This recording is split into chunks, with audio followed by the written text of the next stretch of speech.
She's the CEO of the company. It's hers. All of it.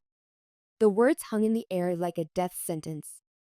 I watched my sister Victoria's face drain of color as she stared at the private investigator's report in her trembling hands. Around us, 85 people, our entire extended family, sat in stunned silence at my grandmother Helen's anniversary party. Victoria had planned this moment for months. Her grand revelation, her public execution of the sister she'd always seen as a failure. Instead, she was reading proof of my success to a room full of people who'd spent 3 years believing I was nothing. This, this can't be right, Victoria whispered, shuffling through more papers with desperate hands. But it was right. Every single page, every document, every photo of the medical supply company I'd built from nothing while they weren't watching. My grandmother Helen raised her champagne glass, her steel gray eyes meeting mine across the table. Well, she said calmly, I'd say this is turning out to be quite the memorable anniversary party. How did we get here? How did a family dinner 3 years ago lead to this moment of perfect, poetic justice? Let me tell you a story about sisters, about secrets, and about the day I stopped letting my family make me feel small. Flashback 3 years ago. The Last Supper. The mahogany dining table had always been too big for our family, but that Thanksgiving night 3 years ago, it felt like an ocean between us. I was 49 then, recently divorced, trying to rebuild my life while my family watched with barely concealed disappointment. Sarah, sweetheart, my mother Margaret said, her voice dripping with the kind of pity reserved for lost causes. Victoria has wonderful news about a position at her volunteer organization. Administrative work, but it's a start. I looked up from my untouched turkey. Across the table, Victoria, my perfect older sister at 52, wore that smile. The one that never reached her eyes. The one that said, I'm helping the charity case again. It's entry level, Victoria said, smoothing her silk blouse. But everyone has to start somewhere. Some of us just start higher than others. Even then, she couldn't resist the dig. My father Robert cleared his throat, swirling his whiskey with the authority of a man who'd built a small accounting firm from nothing. Your sister runs 3 charitable organizations now, Sarah. Real work. Making real differences in people's lives. Real work. The phrase cut deeper than it should have. For 6 months, I'd been quietly building something. Working 18-hour days in a cramped office above Mrs. Chen's bakery, developing software to help small medical practices manage their supplies more efficiently. I have worked, Dad, I said quietly. The medical supply consulting, playing with computers, he interrupted, the dismissal swift and brutal. Meanwhile, Victoria just secured funding for a new children's program.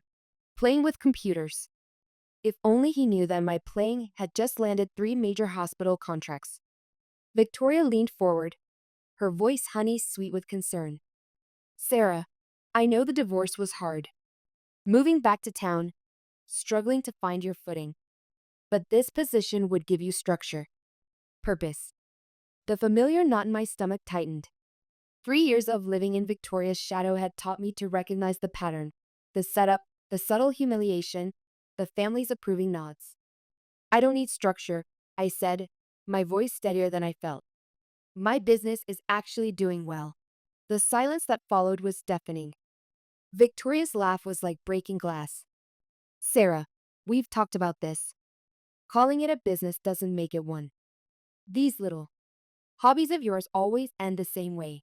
Hobbies. The word hit like a slap. I thought about the contract I'd signed that morning. MedTech Solutions wanted to purchase my software platform for $1.2 million. But looking at their faces, my mother's pitying concern, my father's resigned disappointment, Victoria's smug superiority, I knew they'd never believe it. You know what? I stood up, my napkin falling to the floor. You're right. I am struggling. I'm struggling to understand how a family can be so blind to one daughter's efforts while celebrating another's. I paused, looking directly at Victoria. Charitable endeavors. Victoria's face flushed. What exactly are you implying? Before I could answer, my mother jumped in. Sarah, apologize to your sister right now.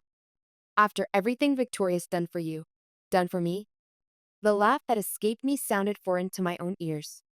What exactly has she done except ensure I never forgot my place at the bottom of this family's hierarchy? That's enough. My father slammed his glass down. You've always been jealous of Victoria's success.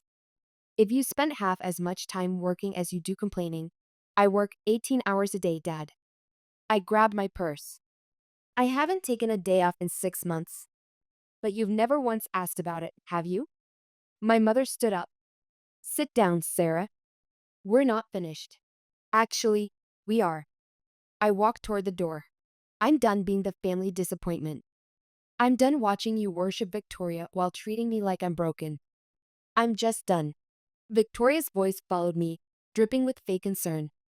Mom, Dad, she's having another episode. Remember in high school when she claimed she'd won that science competition, but it turned out, goodbye, I cut her off. Don't call me. If you walk out that door, my father called after me. Don't expect any help when you fail. And you will fail, Sarah. You always do. I paused at the doorway, looking back one last time.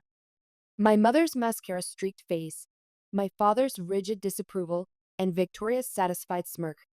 They looked exactly as they always had, a perfect family portrait with one glaring imperfection, me. Watch me, I said, and closed the door behind me. I had no idea that the contract in my briefcase would be just the beginning. That 3 years later, I'd build something they couldn't diminish, become someone they wouldn't recognize. 2 years ago, the growth. The inspiration for MedCore Solutions came from my divorce lawyer's frustration with her husband's medical practice. He spends more time managing supplies than patients, she complained. The software is ancient, the ordering system is chaos.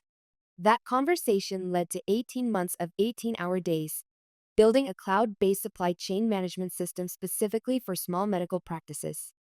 By the time of that disastrous Thanksgiving dinner, I had 12 clients and was grossing $300,000 annually. But I didn't tell my family. Victoria's voice echoed in my head. Starting over isn't as easy at our age. The growth that followed was exponential. Dr. Patterson, my first client, referred me to colleagues. Those colleagues referred others. Within a year, I had 40 clients and had to hire staff. Sarah, we have a problem, David Chen, my first employee and now business partner, said one morning. A good problem. We have more clients wanting to sign up than we can handle. By year 2, MedCore Solutions employed 23 people and was valued at $8 million. The cramped office above the bakery had been replaced by a proper corporate building with a lobby and conference rooms. The business magazines started calling. Regional Business Magazine featured us as a company to watch. Forbes included me in their 40 over 40 list. The headline read, Second Act Success: How Divorce Led to a Multi-Million-Dollar Empire. But still, I told no one in my family. They'd made their position clear. They'd had their chance to be part of my journey. 6 months ago, the investigation begins. The first sign of trouble came from building security. Ms. Mitchell, Gary said, we had someone trying to access your personal information yesterday. Woman claimed to be your sister, said she needed to verify family financial information. The description matched Victoria perfectly. That afternoon, my cousin Emma called with more details. Victoria's been asking weird questions about your business. She seems to think you're lying about something. What kind of questions? Whether I'd ever seen your office, whether I knew your clients, whether I thought you were really making money. Emma paused. Sarah, she hired a private investigator. A private investigator. Victoria was so convinced of my failure that she was willing to pay professionals to prove it. She's planning to present her findings at Grandma Helen's anniversary party next month, Emma continued. She's telling everyone she's going to save the family from your deception. The irony was perfect. Victoria was investigating me for fraud while I had evidence of her actual crimes. Because 6 months earlier, during routine background checks for a business partnership, I discovered something shocking. Victoria's charitable foundation was a fraud. She'd been embezzling money for 2 years, skimming funds meant for children's programs to maintain her lifestyle. I'd kept the information to myself, unsure what to do with it. But now, with Victoria actively plotting my public humiliation, The situation had changed. 3 months ago, the private investigator, Detective Fletcher Williams, looked exactly like Central Casting would order for a private investigator. Weathered jacket, sharp eyes, world-weary expression. Miss Mitchell, he said, settling into my office chair. Your sister hired me to investigate you for fraud. And, and instead of fraud, I found this. He slid a thick envelope across my desk. Take a look. Inside were photographs, financial records, property deeds, press clippings, everything documenting the success I'd hidden from my family. Impressive portfolio, Williams said. Self-made, legitimate, profitable. The exact opposite of what your sister wanted me to find. So why show me this? He pulled out a second, thinner envelope. Because while investigating you, I found something else. Something your sister doesn't know I have. Inside was a bank statement from Victoria's charitable organization. The red flags were obvious. Irregular transfers, mismatched amounts, funds moving to personal accounts. Your sister's been embezzling from her own charity, Williams said. Small amounts at first, then larger ones. The investigation started 3 months ago. She doesn't know yet. Why show me this? Because I don't like being used. Your sister hired me to destroy you based on lies. Instead, I found someone who built something real while she was stealing from sick children. He gestured to both envelopes. She's planning to present my report at your grandmother's party. Thinks it'll humiliate you. Instead, she'll be presenting proof of your legitimate success. He smiled grimly. Sometimes karma needs a little push. 1 month ago, grandmother's call. My office phone rang on a Thursday afternoon. Grandma Helen's number, the first contact from family in 3 years. About time you picked up. Her voice was sharp and clear. Your sister's been telling everyone you're some sort of con artist. Has she now? Don't play coy with me, girl. Are you coming to this anniversary party or not? Would you want me there? Wouldn't ask if I didn't. A pause. Something's not right with Victoria. She's too excited, like she's planning a public execution instead of a celebration. Sounds like her. Sarah, what really happened 3 years ago? I told her about the dismissive comments, the assumptions about my failure, the complete lack of interest in what I was actually building. What have you been building? She asked. A medical supply company. Software and consulting. Successful? Very. Good. Her satisfaction was audible. Your sister's been telling everyone you're living in poverty and lying about having a business. I know. She hired a private investigator. Did she now? Grandma's laugh was sharp.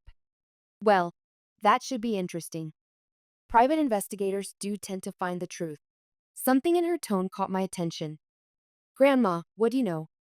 I know Victoria's been making interesting financial decisions. I know she's eager to present her findings at my party. And I know that sometimes the best way to handle family drama is to let it play out in public. You know about the embezzlement. I've been the financial oversight for this family for 60 years. You think I don't notice when someone starts moving money suspiciously? Her voice hardened. I also read the business news. $15 million company valuation, last I heard. My mouth went dry. How did you? I may be old, but I'm not stupid. Did you think you could build something that significant without word getting back to family? She paused. Just tell me one thing. Are you ready for this? For Victoria's attack? I think so. No, for the fallout. Because when this is over, nothing in this family will be the same. 2 weeks ago, the media blip, I decided to establish a public record before the anniversary party. Regional Business Magazine published a follow-up feature, Medcore Solutions, from startup to success story. The city newspaper ran a profile. Local entrepreneur builds healthcare empire. Channel 7 News aired a segment about my company. Each story included updated financial information, client testimonials, and details about our expansion. By week's end, anyone who cared to look would find comprehensive documentation of Medcore's legitimacy.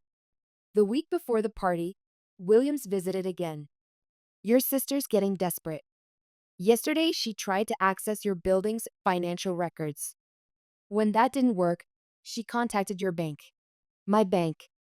Told them she was concerned about potential fraud involving a family member. They wouldn't give her information, but the fact that she tried. He shook his head. She's spiraling. That evening, I called my attorney. Margaret, I need my finances completely transparent and documented. If someone investigated me thoroughly, FBI level thoroughly, would they find anything questionable? Sarah, your finances are cleaner than most Fortune 500 companies. Why? Because tomorrow, someone's going to try to destroy my reputation in front of my entire family. And I want to make sure when the dust settles, I'm still standing. The anniversary party, the confrontation, the Riverside Country Club ballroom fell silent when I walked in. Conversation stopped mid-sentence, champagne glasses frozen halfway to lips, all eyes turning to watch me enter. I spotted Victoria near the cake table, her face cycling through surprise, confusion, and panic as she took in my navy suit, professional, powerful, expensive. Sarah. My mother's voice cracked. What are you? How are you?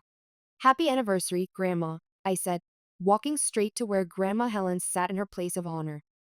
I handed her a wrapped package. Right on time, Grandma said loudly. She patted the empty seat beside her. Sit, whispers erupted. This seat was supposed to be Victoria's. That's my place, Victoria said, rushing over. Mom, tell her. It's my anniversary, Grandma cut her off.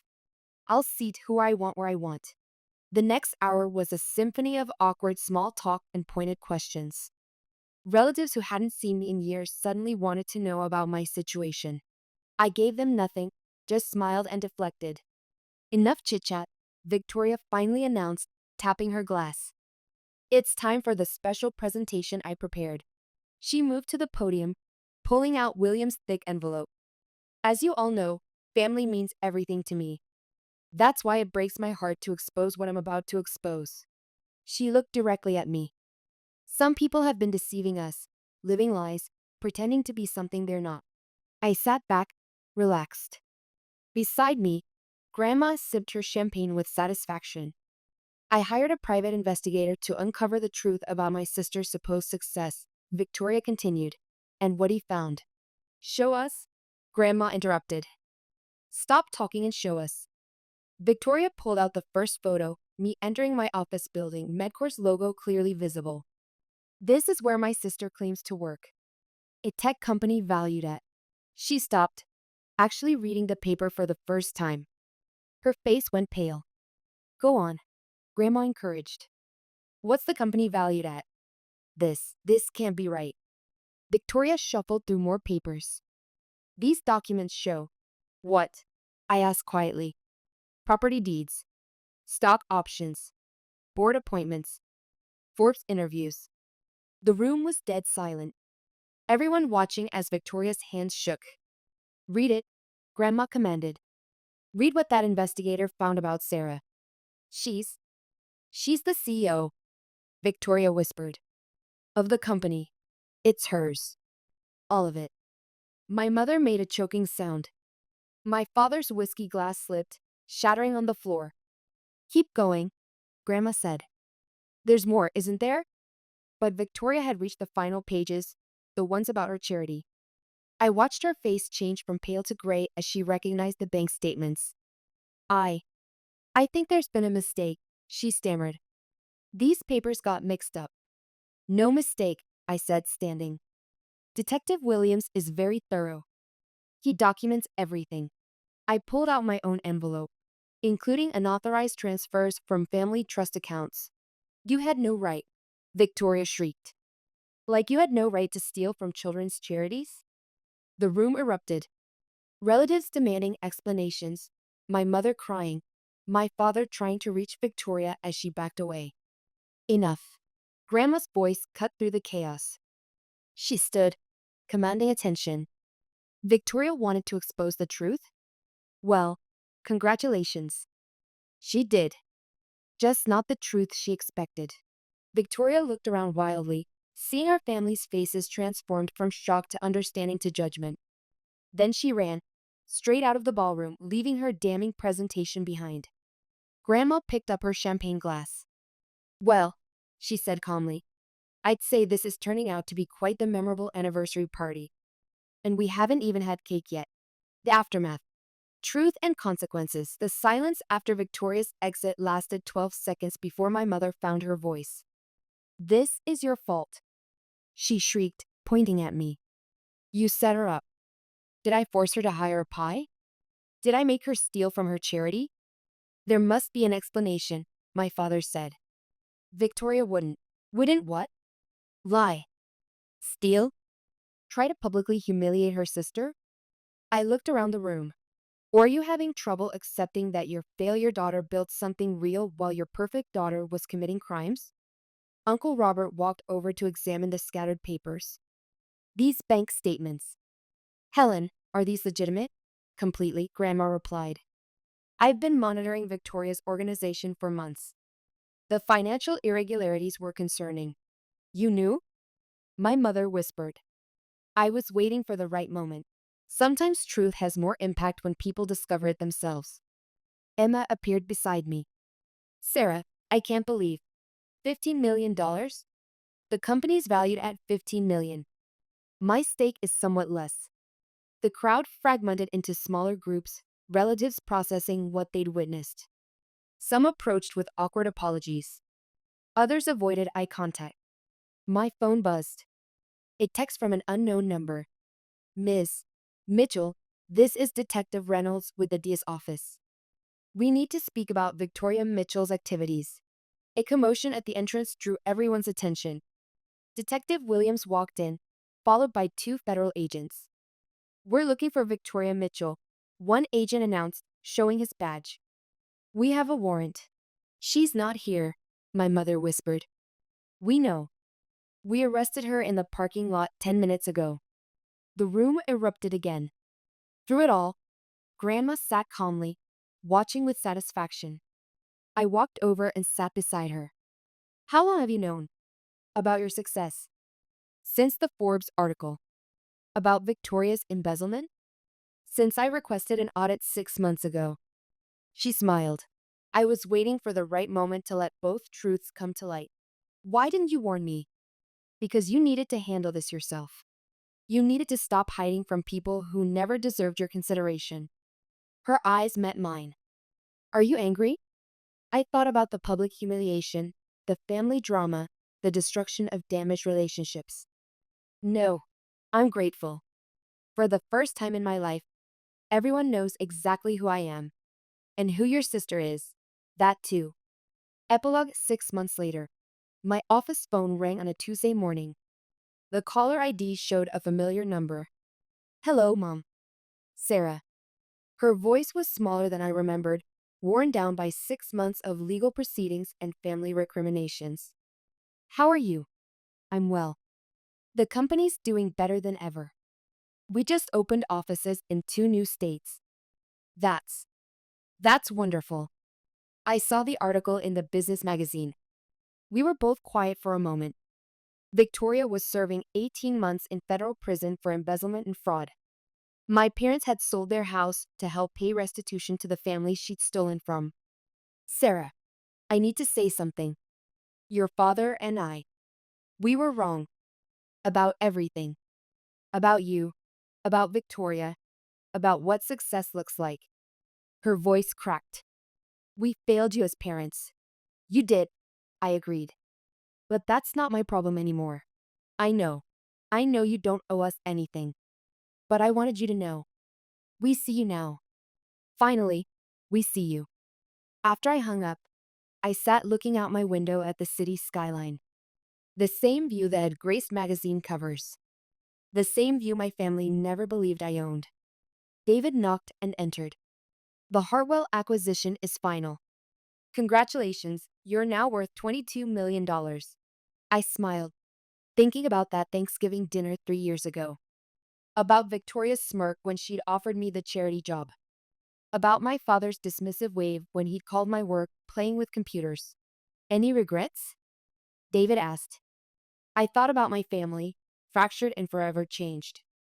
About Victoria, learning what it felt like to lose everything. About my parents, finally understanding the daughter they dismissed. No, I said finally. No regrets at all. My phone buzzed with a text from Grandma Helen. Family dinner Sunday? Just the two of us.